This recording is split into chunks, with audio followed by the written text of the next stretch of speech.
បាទជំរាបសួរបងប្អូនទាំងអស់គ្នាផងដែរបាទ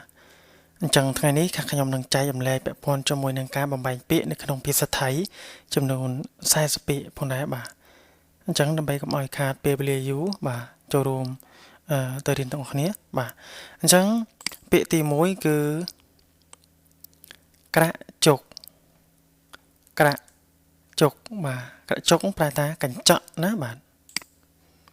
តមកក្រាក់ជុកងៅក្រាក់ជុកងៅក្រាក់ជុកងៅគឺកញ្ចក់ឆ្លុះមុខមកណាបាទ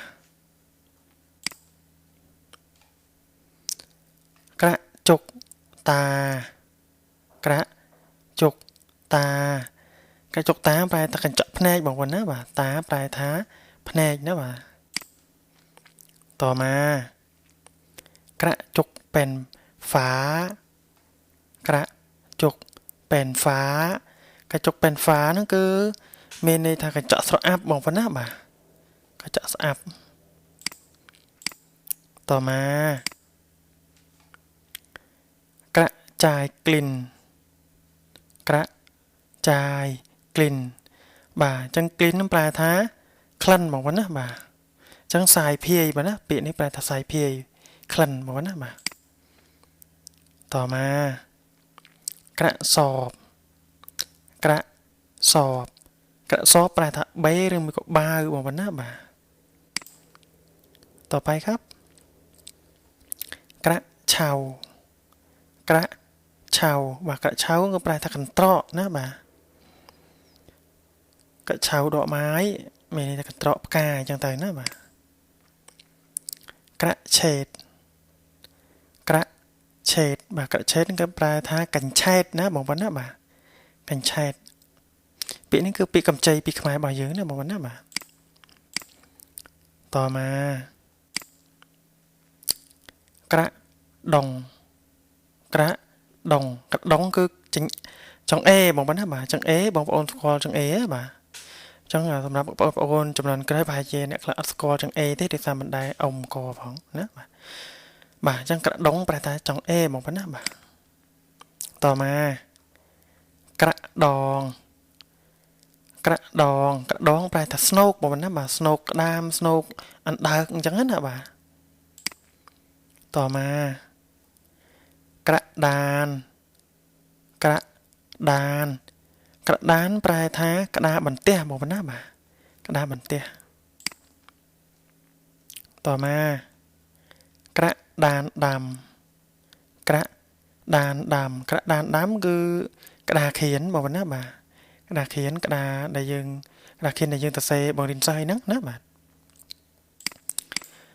តមកក្រាក់ឌីកតួក្រាក់ឌីកតួក្រាក់ឌីកតួប្រែថាកម្រើកខ្លួនបងប្អូនណាបាទតួនេះប្រែថាខ្លួនបងប្អូនណាបាទក្រាក់ឌីកហូក្រាក់ឌីកហូបាទក្រាក់ឌីកហូប្រែថាបក់ស្លឹកជីកបាទដូចឆ្កែបក់ស្លឹកជីកអញ្ចឹងណាបាទក្រាក់ដូកក្រាក់ដូកក្រាក់ដូកប្រែថាឆ្អឹងបងប្អូនណាបាទឆ្អឹងតមកក្រាក់ដូកងក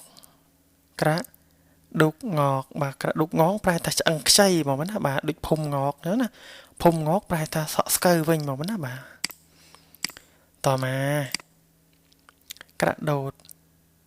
ក្រាក់ដូតក្រាក់ដូតនោះប្រែថាលោតណាបាទក្រាក់ដូតណាមក្រាក់ដូតណាមក្រាក់ដូតណាមប្រែថាលោតទឹកបងប្អូនណាបាទណាមប្រែថាទឹកណាបាទតមកក្រាក់ដូតสูงក្រាក់ដូតสูงបាទក្រាក់ដូតสูงប្រែថាលោតកម្ពស់បងប្អូនណាកម្ពស់ក្រាក់ដូតสูงបាទสูงប្រែថាកម្ពស់ណាបាទក្រាក់តាយក្រាក់តាយក្រាក់តាយគឺទន្សាយបងប្អូនណាបាទទន្សាយតមករូជីងរូជីងប្រែថាចេះស្ទាត់បងប្អូនណាបាទជីងវាប្រែថាពិតណាបាទរូខ្វាម รู้ความแปลថាដឹងន័យដឹងអត្ថន័យណាបងប្អូនណាបាទต่อมารู้คนรู้คนបាទรู้คนแปลថាដឹងគុណបងប្អូនណាបាទដឹងគុណรู้จักรู้จักបាទรู้จักแปลថាស្គាល់ស្គាល់รู้จักกันไหมស្គាល់គ្នាអត់ចឹងណាបាទต่อมาความรู้ความรู้ความรู้แปลថាចំណេះដឹងรู้ละเอียดรู้ละเอียดបាទรู้ละเอียดแปลថាចេះម៉ត់ចត់ចេះល្អិតល្អន់ណាបាទต่อมา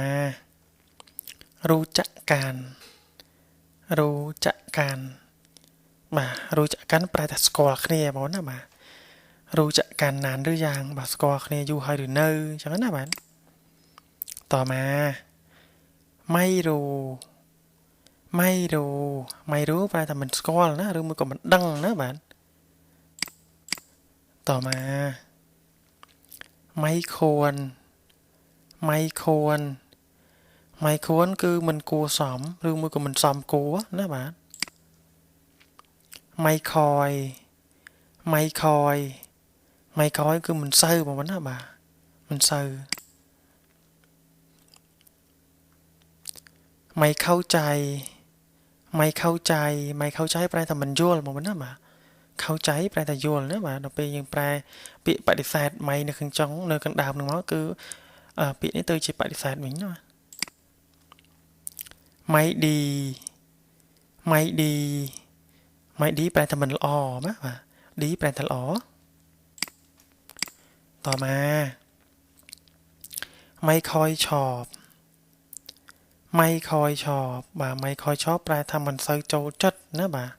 ชอบแปลថាចូលចិត្តណាបងប្អូនណាបាទไม่ค่อยพอใจไม่ค่อยพอใจไม่ค่อยพอใจแปลថាមិនសូវពេញចិត្តបងប្អូនណាបាទពាក្យថាមិនសូវនោះមិនមែនមិនសូវអត់ល្អឬមួយក៏ឈួតលីលាបងប្អូនណាមិនសូវមានន័យថាដូចពាក្យដែលយើងកំពុងតែរៀននេះគឺមានន័យថាមិនសូវល្អមិនសូវពេញចិត្តមិនសូវចូលចិត្តអីចឹងណាបាទต่อมาไม่ค่อยมี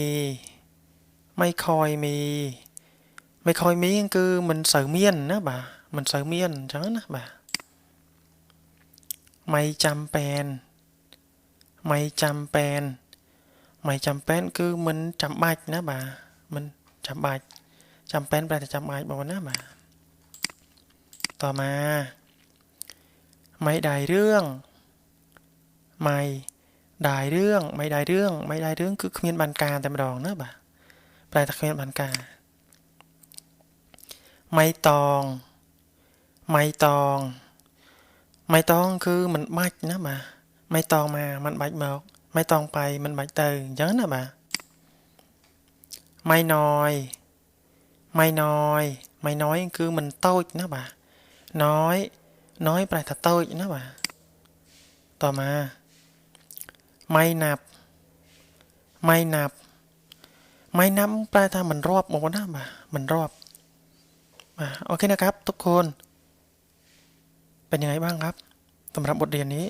หากมีข้อผิดพลาดตรงประการใดขออภัยณบัดนี้ด้วยนะครับสวัสดีครับเจอกันคลิปหน้านะครับ